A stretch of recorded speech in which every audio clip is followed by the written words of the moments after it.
सर्वप्रथम सर्वांना श्री स्वामी समर्थ. स्वामी महाराजांच्या कृपेने तुमच्या सर्व चांगल्या इच्छा पूर्ण होत ही स्वामींचरणी प्रार्थना करते आणि आजच्या व्हिडिओला सुरुवात करते. दिवाळी अगदी तोंडावर आलेली आहे. वसुबारसेपासून आपल्या प्रत्येकाच्या घरात दिवाळीचा पहिला दिवा लागत असतो. तर 28 ऑक्टोंबरला वसुबारस आलेला आहे. 29 ऑक्टोंबरला धनत्रयोदशी आणि या दिवशी बघा मंगळवार आलेला आहे. सोन्यासारखा दिवस, आपल्या माता लक्ष्मीचा स्वामिनी आईचा हा आवडता दिवस आणि या दिवशी प्रदोषसुद्धा आलेला आहे. यालाच मंगळवारी जो प्रदोष येतो, प्रदोष काळ, त्याला भौम प्रदोष असे म्हटले जाते. खूप सोन्यासारखा दिवस आहे. धन्वंतरी जयंतीसुद्धा म्हणून हा दिवस साजरा केला जातो. तर या दिवशी आपल्याला दिवाळी येण्याआधी किंवा धनत्रयोदशीच्या दिवशी अशा काही वस्तू आपल्याला खरेदी करायच्या आहे. त्या दिवशी म्हणजे धनत्रयोदशीच्या दिवशी सोनं, चांदी, हिरे, मोती अशा वस्तू किंवा तांब, पित्तळ, चांदी वगैरे खरेदी करण्याला खूप शुभ मानलं जातं. आता ज्याची त्याची परिस्थिती आहे. काही लोक तर घर खरेदी करतात, गाडी खरेदी करतात. म्हणजे ज्याची जशी परिस्थिती आहे प्रत्येकजण आपल्या परिस्थितीनुसार प्रत्येक गोष्ट खरेदी करत असतो. तर या दिवशी सोनं, चांदी, हिरे, मोती, तांब, पित्तळ खरेदी करणं खूप शुभ मानलं जातं. आता ज्यांची परिस्थिती आहे अशांनी या वस्तू नक्की खरेदी कराव्या. पण सर्वसामान्य व्यक्ती ज्यांना सोनं, चांदी अशी खूप महागडी वस्तू घेण्यास अजिबात जमत नाही, शक्य नाही झाल्यास धनत्रयोदशीच्या दिवशी सोनं, चांदी, हिरे, मोतीपेक्षा सुद्धा ज्या गोष्टींना लक्ष्मी पूजनात आणि दिवाळीत जास्त मान असतो, ज्या गोष्टींशिवाय ही दिवाळी साजरीच होऊ शकत नाही, अशा गोष्टी, अशा वस्तू आपल्याला घरी घेऊन यायच्या आहे. असं नाही की सोनं खरेदी केलं तरच आपली दिवाळी होते, असं नाही. काही लोक असतात, गरीब लोक, ते सोनं नाणं घेऊ शकत नाही पण ते आनंदाने दिवाळी साजरी करतात. तर ते आनंदाने दिवाळी का साजरी करतात? तर या छोट्या मोठ्या त्यांच्या खिशाला जशा परवडेल ना तशा वस्तू घेऊन येतात आणि आनंदाने दिवाळी साजरी करतात. तर ह्याच वस्तू, अशा वस्तू म्हणजे आपल्याला परवडेल, तुम्हाला जर परवडेल ना सोनं, चांदी, मी म्हणेल नक्की घ्या. गुंजभर का होईना सोनं नक्की. धनत्रयोदशीच्या दिवशी या सोन्याला सुद्धा मान असतो. सोनं जर म्हणतात ना, धनत्रयोदशी, अक्षय तृतीया या शुभ दिवशी जर सोनं आणलं आपल्या घरात तर आपल्याला कधी पण आपल्या घरातलं सोनं नाणं विकायची, मोडायची कधी वेळ येत नाही. ते अक्षय वाढत राहतं, म्हणजे कमी कधी होत नाही. दरवर्षी त्या सोन्यात भर वाढत राहते, कमी होत नाही. म्हणून गुंजभर का होईना तुम्हाला जास्तीत जास्त परवडत असेल तर नक्की सोनं खरेदी करा. आता ज्यांना नाही परवडत, सर्वसामान्य लोकांना, त्यांनी या गोष्टींना खूप मान असतो. आता मी तुम्हाला काही वस्तू सांगणार आहे ज्या धनत्रयोदशीच्या दिवशी किंवा आधीच तुम्ही दिवाळीच्या खरेदीत आणून ठेवल्या तरी अतिशय सुंदर, तुम्हाला मनाला आणि तुमच्या घराला आनंद देणाऱ्या या वस्तू आहे. तर 29 ऑक्टोंबर 2024 मंगळवार रोजी धनत्रयोदशी आलेली आहे. या दिवशी प्रदोष, भौम प्रदोष, खूप सोन्यासारखा दिवस आहे. या दिवशी लक्ष्मी नारायण दोघांचीही आपल्याला जोडीने पूजा करायची असते. तर लक्ष्मीचा प्रिय आणि कुलदेवीचा प्रिय दिवस आहे मंगळवार. या दिवशी तुम्हाला पहिलं काम, पहिली वस्तू आपल्या घरात काय आणायची आहे तर तुम्हाला आंब्याची पानं. तुमच्या दारात जर झाड असेल आंब्याच्या पानांचं किंवा तुम्ही एखाद्या फूलवाल्या दादाकडून तुम्ही विकत घेऊन आला आंब्याची पानं तरीही चालेल, किंवा विड्याची पानं, विड्याची आणि आंब्याच्या पानांना या दिवाळी धनत्रयोदशीच्या दिवशी, या दिवाळीपासून खूप मान असतो या पानांना. आपली पाच आंब्याच्या पानांची डहाळी जरी तुम्ही मुख्य दारावर लावली ना, आनंद आणि सुख ओसंडून वाहील. खूप खूप शुभ ठरणार आहे. म्हणून महिलांनो, पहिली वस्तू म्हणजे आपल्या घरात बघा, आपल्या घरात लग्न कार्य जेव्हा असतं तर आपल्या घराला जेव्हा मांडव पडतो तेव्हाच आपला मुलगा असो, मुलगी असो, यांचं लग्न, शुभ कार्याची सुरुवात कधी होते तर आपल्या घरावर मांडव पडतो. हा मांडव कसला असतो तर तो मांडव असतो आंब्याच्या पानांचा. तर हा मांडव, हा आपल्या दाराला तोरण, पहिलं तोरण धनत्रयोदशीच्या दिवशी नक्की लावलंच पाहिजे. तुम्हाला तोरण नाही जमलं, एक 5 पानांची, 7 पानांची, 11 पानांची डहाळी जरी तुम्ही आंब्याच्या पानांची आपल्या मुख्य दारावर लावली, आनंद आणि सुख, त्याबरोबर लक्ष्मी माता धावत धावत तुमच्या घरात येणार आहे. त्याचबरोबर दुसरी गोष्ट म्हणजे धने प्रत्यक्ष माता लक्ष्मी आणि धन्वंतरी देवांचे प्रतीक असलेले अख्खे धन्वंतरी देवता श्री विष्णूंचाच 12वा अवतार आहे. म्हणून या दिवशी धन्वंतरी देवांबरोबर माता लक्ष्मीचे पूजन करावे. या दिवशी पूजेत धने अवश्य ठेवायचे. धने आणि गूळ किंवा खडीसाखर, धन्यांचा प्रसाद पूजेत दाखवून घरातील सर्वांनी हा प्रसाद घ्यायचा असतो. महिलांनो, चुकून सुद्धा धने या दिवशी कुणालाच देऊ नका. अगं बाई, माझ्याकडं धने नाही, मला धनत्रयोदशीचा नैवेद्य दाखवायचा आहे, थोडेसे धने दे, असं तुम्हाला कुणीही म्हटलं, अगदी शेजारी असो, बहीण असो, अगदी कुणीही येऊ, पण तुम्ही तुमच्या घरातले मूठभर धनेसुद्धा कुणाला, 1-2 धनेसुद्धा कुणाला देऊ नका. ही लक्ष्मी आहे. धनत्रयोदशीपासून तुम्ही ही जपून ठेवली तरच वर्षभर तुमच्या घरात लक्ष्मी टिकून राहील. म्हणून कुणालाच धने देऊ नका. तुम्ही धन्यांचा प्रसाद जो बनवाल ना, धन्वंतरी देवांसमोर आणि माता लक्ष्मी समोर प्रसाद पूजेत दाखवून घरातील सर्वांनीच तो प्रसाद खायचा आहे. बाहेरील व्यक्तीस तो प्रसाद अजिबात वाटत बसू नका. तुम्हाला मिठाई वगैरे वाटायची तुम्ही वाटू शकता, पण धने, गूळ किंवा खडीसाखरेचा हा नैवेद्य, धन्याचा नैवेद्य हा आपल्या घरातील व्यक्तींनाच वाटायचा आहे. महिलांनो, थोडीशी काळजी दिवाळीत नक्की घ्या. तुम्हाला वाटायची मिठाई किंवा आपण जे फराळाचं करतो ते तुम्ही वाटू शकता, पण जे धने आपण धनत्रयोदशीच्या दिवशी प्रसाद म्हणून तुम्ही अगदी थोडे ठेवले ना चालेल, तो प्रसाद त्याच दिवशी संध्याकाळी खाऊन टाकला ना चालेल, पण ते धने इतरांना देऊ नका. आणि त्या दिवशी घरातून तर धने अजिबात देऊ नका. धनत्रयोदशीला अख्खे धने खरेदी करून नक्की आणा. महिलांनो, 10-20 रुपयाचे जरी धने आणले ना तुम्ही, तुमच्या घरात सुख, शांती आणि लक्ष्मी टिकून राहील. सोन्यासारखं सुख नक्की येईल. म्हणून पिवळे धमक धने 10-20 रुपयाचे, 10-20-25 रुपयाचे जरी खरेदी करून आणले, धनत्रयोदशीला धन्यांचा मानच आहे. म्हणून धन्यांशिवाय आपलं धनत्रयोदशीचं पूजन हे अपूर्ण असतं. म्हणून धनत्रयोदशीला अख्खे धने अवश्य आणायचे आहे. त्याचबरोबर तिसरी वस्तू म्हणजे लाह्या आणि बत्तासे नक्की खरेदी करून आणा. याच्याशिवाय सुद्धा लक्ष्मी पूजनाचा नैवेद्य पूर्ण होत नाही. धनत्रयोदशीला जरी तुम्ही हा लाह्या बत्तासेचा नैवेद्य दाखवला तरी चालेल. धनत्रयोदशीला लाह्या बत्तासेचा नैवेद्य दाखवा. लक्ष्मी पूजनात सुद्धा या प्रसादाचा नैवेद्य दाखवायचा आहे. लाह्या बत्तासे धनत्रयोदशीलाच खरेदी करून आणा. या वस्तू बाजारात जरी आधी विकायला आलेल्या असतील, मौल्यवान वस्तूंपेक्षा या मौल्यवान आहे. म्हणून तुम्ही धनत्रयोदशीच्या आधीच जरी आणून ठेवल्या किंवा धनत्रयोदशीच्या दिवशी जरी खरेदी केल्या, लक्ष्मी माता इतकी तुम्हाला 4ही हातांनी देईल की तुम्हाला कशाची कमी राहणार नाही. तर लक्ष्मी पूजनाच्या दिवशी आणि त्याच्या आधीच आपल्याला वसुबारसेपासून लागणार आहे ते म्हणजे मातीचे दिवे. तुम्ही इतर कुठलेही दिवे खरेदी करा, अगदी 100 रुपयाचा एक दिवा घेतला तरी चालेल, पण मातीच्या दिव्या ज्या पंत्या असतात, फक्त लाल कलरच्या पंत्या असतात मातीच्या, या पंत्यांना दिवाळीत खूप महत्त्व आहे.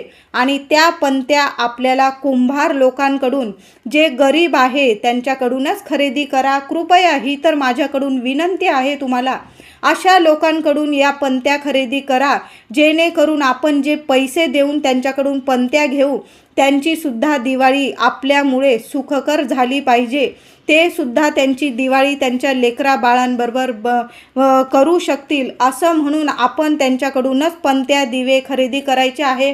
लाख मॉल असतील, लाख मोठे मोठे दुकानं असतील, तुम्ही तिथून खरेदी केल्या पंत्या तुम्हाला करायचे करू शकता. पण या कुंभार लोकांकडून जेव्हा आपण पंत्या घेतो आणि त्यांना ते पंत्यांचे पैसे देतो, त्यांच्या चेहऱ्यावर जो आनंद असतो, लक्ष्मीवर्धक तो आनंद असतो, वर्षभर तो आनंद आपल्याला आपल्या डोक्यात म्हणजे आठवत राहतो की आपण यांच्याकडून पंत्या घेतल्या होत्या आणि त्याच पंत्यांनी आपण लक्ष्मीपूजन वसुबारसेपासून भाऊबीजेपर्यंत हे 6 दिवस आपल्या घरात यांच्याकडून पंत्या आणलेल्या, त्या पंत्यांनी आपण आपल्या घरात दिवाळी साजरी केली आणि आपल्यामुळे सुद्धा यांची दिवाळी साजरी झाली. तो आनंद काही वेगळाच असतो आणि लक्ष्मी माता याच आनंदाला आपल्या घरात खेचून आणत असते. म्हणून पंत्या खरेदी करायच्या असेल तर अशा लोकांकडून करा. त्याचबरोबर तुम्हाला मातीची लक्ष्मीची मूर्ती आणायची असेल, अतिशय शुभ दिवस आहे धनत्रयोदशीच्या दिवशी, किंवा तुम्ही वसुबारसेलाच घेऊन आला तरीही चालेल. पण धनत्रयोदशीला जास्तीत जास्त महत्त्व आहे, मान आहे मातीच्या पंत्या, किंवा आपण जे बोळके असतात लहान लहान बोळके मातीचे, त्यात सर्व मिठाई किंवा लाह्या बत्तासे भरून ठेवतो. हे जरी तुम्ही धनत्रयोदशीच्या दिवशी खरेदी करून आणलं, त्याचबरोबर मातीची लक्ष्मीची मूर्ती, लक्ष्मी मातेची मूर्ती आणताना बैठी स्वरूपातच आणायची आहे. लक्ष्मी मातेची मूर्ती चुकून सुद्धा महिलांनो उभी लक्ष्मी आणू नका, नाहीतर उभी लक्ष्मी तुमच्या घरात लक्ष्मी टिकणार नाही. म्हणून तुम्ही कधी पण लक्ष्मीची मूर्ती घेताना बैठी स्वरूपात घ्यायची आहे आणि कमळात तिचे पाय असले पाहिजे. अशी छान धनधान्य देत राहणारी अशी छान मूर्ती आणायची आहे तुम्हाला. तर बैठी स्वरूपात मातीची लक्ष्मीची मूर्तीला धनत्रयोदशीपासून खूप महत्त्व आहे. सोन्या चांदीपेक्षा या वस्तू खूप मानाच्या आहे. म्हणून दिवाळीला नक्की या वस्तू खरेदी करायच्या आहे. त्याचबरोबर मीठ खडं मीठ, समुद्रकन्या आहे माता लक्ष्मी, म्हणून पहिलं मीठ आधी खरेदी करा महिलांनो. धनत्रयोदशीच्या दिवशी आणलं तुम्ही, किंवा तुम्ही दिवाळीचा किराणा भरत असाल तरीही तुम्हाला आधी मीठ घ्यायचं आहे आणि मग बाकीचा किराणा घ्या. घरात बऱ्याचशा पुड्या आहे मिठाच्या, नको घ्यायला महिलांनो, असं करू नका. तुमच्याकडं जेवढं मीठ असेल ना त्याहून 1-2 पिशव्या पुड्या अजून घ्यायच्या आहे आणि त्यात खडं मिठाला खूप महत्त्व आहे.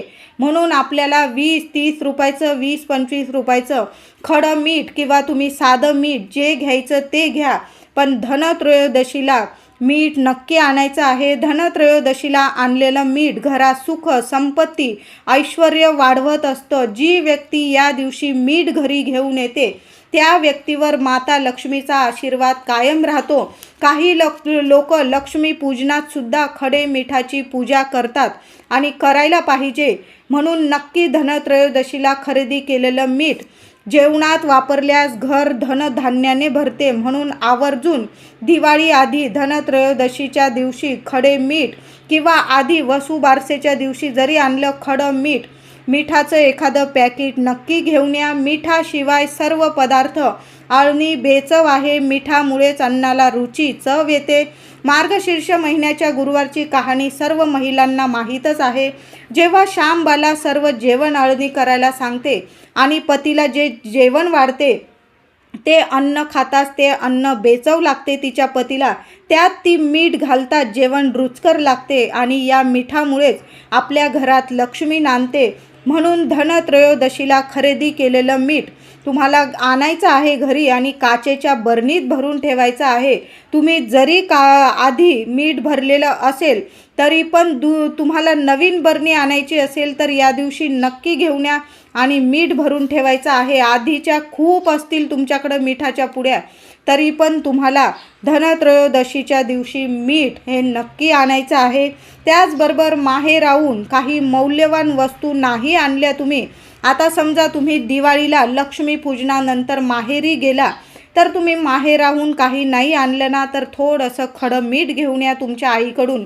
तुमचं माहेर आणि सासर धनधान्याने भरून पावेल, इतका सुंदर अनुभव येईल. म्हणून थोडंसं खडं मीठ माहेराहून, आई वडिलांकडून काही घेऊ नका, फक्त घरी येताना थोडंसं खडं मीठ एखाद्या पुडीत वगैरे वाढून एखाद्या पिशवीत वगैरे घेऊन या आणि ते तुमच्या घरी अशा ठिकाणी ठेवून द्यायचं आहे, तुमच्या पतीच्या घरी, की जिथं कोणाची नजर पडणार नाही. बघा, तुमचं सासर आणि माहेर धनधान्याने भरून पावेल. लक्ष्मी माता तुम्हाला चारी हातांनी देईल, इतका सुंदर अनुभव येईल.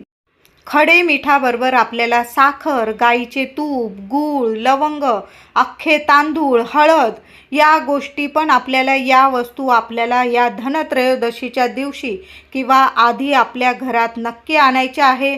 हळद म्हणजे लक्ष्मी प्रिय आहे, श्री विष्णू प्रिय आहे. हळदीशिवाय कुठली शुभ गोष्ट होत नाही. म्हणून हळद दिवाळी आधी नक्की खरेदी करा. मीठ खरेदी करा. साखर, गाईचे तूप, गूळ, लवंगसुद्धा माता लक्ष्मीला खूप प्रिय आहे.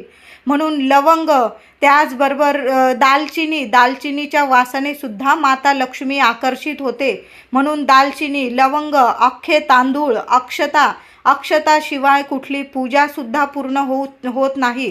तुमचे जरी आधीचे तांदूळ असतील तरी पण आपल्याला 1 किलो का होईना 1-1.25 किलो आपल्या घरात अख्खे तांदूळ नक्की खरेदी करून आणायचे आहे. त्याचबरोबर गाय वासराची मूर्ती वसुबारस आलेला आहे 28 ऑक्टोंबरला. या दिवसापासूनच दिवाळीचा पहिला दिवा लागतो. तुमच्या घरात जर गाय वासराची मूर्ती नसेल तर तुम्ही या दिवाळीला पहिली ती मूर्ती नक्की खरेदी करा. त्याचबरोबर स्वस्तिक चिन्ह आणायचं असेल तुम्हाला मुख्य दारावर लावायला तर ते सुद्धा तुम्ही पंचधातूचं, पितळाचं, चांदीचं तुम्हाला जे परवडेल ना ते स्वस्तिक चिन्ह नक्की आणा आणि शुभ दिवशी धनत्रयोदशीच्या दिवशी आपल्या दारावर नक्की स्थापन करा. त्याचबरोबर महिलांनो, कवड्यांचे तोरण जर आपल्या दाराला लावलं धनत्रयोदशीच्या दिवशी कुठलीच नजरबाधा आपल्या घरादाराला, लेकरा बाळांना कधीच लागत नाही. आपल्या घरात बरेचसे लोक येतात, त्यांच्या मनात काय असतं आपण काही त्यांच्या मनात डोकावत नाही कधीच. कुणी चांगल्या मताची, कुणी वाईट मताची सुद्धा येतात. म्हणून कवड्यांचं तोरण, शुभ स्वस्तिक आपल्या दारावर असेल, मुख्य दारावर, तर आपल्या घरादाराला कधीच नजरबाधा लागणार नाही. म्हणून तुम्हाला जी वस्तू परवडेल ना, गाय वासराची मूर्ती आणा. गाय वासराची मूर्ती तर नक्कीच आणा. घराचं गोकुळ झाल्याशिवाय राहणार नाही आणि मुलं बाळांची प्रगती होईल भरपूर. म्हणून गाय वासराची मूर्ती आणा. स्वस्तिक चिन्ह, कवड्यांचे तोरण आपल्या मुख्य दारावर अवश्य लावा. माता लक्ष्मीची पावलं, माता लक्ष्मीची मूर्ती, तुमच्याकडे जर माता लक्ष्मीची मूर्ती नसेल, कमळात बसलेली चांदीची वगैरे तुम्हाला परवडत असेल तर मी म्हणेन नक्की या धनत्रयोदशीच्या दिवशी नक्की मूर्ती आणा आणि स्थापना करा. त्याचबरोबर लक्ष्मी मातेची पावलं, चांदीची पावलं, ती पावलंसुद्धा तुम्ही आणू शकता आणि मुख्य दारावर स्थापना करू शकता. त्याचबरोबर माता लक्ष्मीच्या आजूबाजू गजलक्ष्मी, हत्तीची जोडी तुमच्या घरात नसेल तर ही हत्तीची जोडी तुम्ही आणू शकता. पितळाची आणा, चांदीची आणा, तुम्हाला जी परवडेल ना ती आणा, खूप शुभ ठरेल. श्रीयंत्र नसेल तुमच्याकडं तर नक्कीच तुम्हाला जे परवडेल ना श्रीयंत्र नक्की घेऊन या आणि धनत्रयोदशीपासून आपल्या घरात नक्की स्थापना करा. शंख, दक्षिणावर्ती शंख श्रीहरी विष्णूंना खूप प्रिय आहे आणि जी वस्तू श्रीहरी विष्णूंना प्रिय तीच माता लक्ष्मीला प्रिय आहे. म्हणून शंखाची स्थापना तुम्ही करू शकतात. त्याचबरोबर 7 दिवसांच्या रांगोळीचे साचे बाजारात इतके सुंदर साचे मिळतात. तुम्ही प्रत्येक दिवसाची रांगोळी सोमवारपासून रविवारपर्यंत असे साचे इतके सुंदर मिळतात, तुम्ही ते आणू शकतात आणि दररोज आपल्या देवघरासमोर ही रांगोळी काढू शकता. याने खूप लाभ होतात. त्याचबरोबर कमळगट्ट्याची माळ, माता लक्ष्मीचा जो बीज मंत्र असतो तो जर आपण लक्ष्मी पूजनात आपण ती सेवा करणारच आहोत, तो जर बीज मंत्र कमळगट्ट्याच्या माळेवर जप केला तर 1000 पटीने माता लक्ष्मी आपल्याला नक्कीच फळ देते. म्हणून तुमच्याकडं माळ नसेल तर नक्की ही घेऊन यायची आहे. कलश, तांब्या किंवा चांदीचा तांब्या तुम्हाला नसेल तर तो घेऊन या. दिवे घेऊन या, चांदी पितळाचे.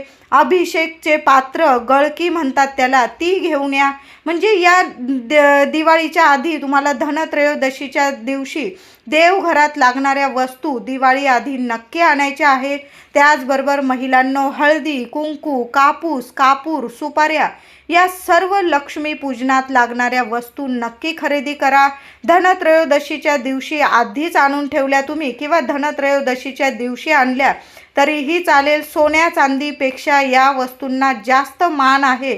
त्याचबरोबर सर्वात महत्त्वाची वस्तू म्हणजे लक्ष्मी पूजनात जी केरसुनी झाडू आपण खरेदी करतो तो आपल्याला धनत्रयोदशीच्याच दिवशी लागत असतो. सर्वात मौल्यवान वस्तू म्हणेल मी तर तो झाडू आहे.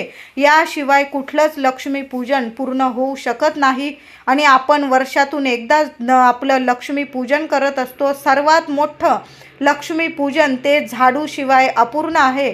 म्हणून मौल्यवान वस्तू मी म्हणेल ही झाडूच आहे. नक्की धनत्रयोदशीच्या दिवशी खरेदी करायचं आहे. अगदी बाजारात तुम्हाला 20-25 रुपयाला. आता झाडू खरेदी करताना तोलमोल करू नका. त्या ताईंनी सांगितलं तुम्हाला किंवा दादांनी की 20 रुपयाला आहे. काही महिला लहान झाडू खरेदी करता, काही महिला मोठ्या झाडू खरेदी करता. झाडू आणि कुंचा हा वेगवेगळा असतो. झाडू म्हणजे केरसुनी आणि कुंचा हा लांब असतो. तर तुम्ही दोन्ही खरेदी करत असा पूजेत तर दोन्ही खरेदी करा. झाडू कुंचा खरेदी करताना जास्त तोलमोल करू नका. वर्षातून एकदाच आपण म्हणजे वर्षातून 2-3 वेळा घेतो, पण लक्ष्मीपूजनातला झाडू हा खूप माननीय असतो. म्हणून ह्या झाडू खरेदी करताना तोलमोल करू नका. जेवढ्या भावाला सांगेल तेवढ्याला घेऊन टाका. तर या सर्व वस्तूंपैकी जेवढ्या वस्तूंची तुम्हाला गरज आहे सोन्या चांदीपेक्षा नक्कीच मौल्यवान आहे. या वस्तूंना खूप मान आहे दिवाळीत. तर या वस्तू नक्की खरेदी करा. व्हिडिओ आवडला असेल लाईक करा, शेअर करा, चॅनलला कृपया सबस्क्राईब करा. धन्यवाद.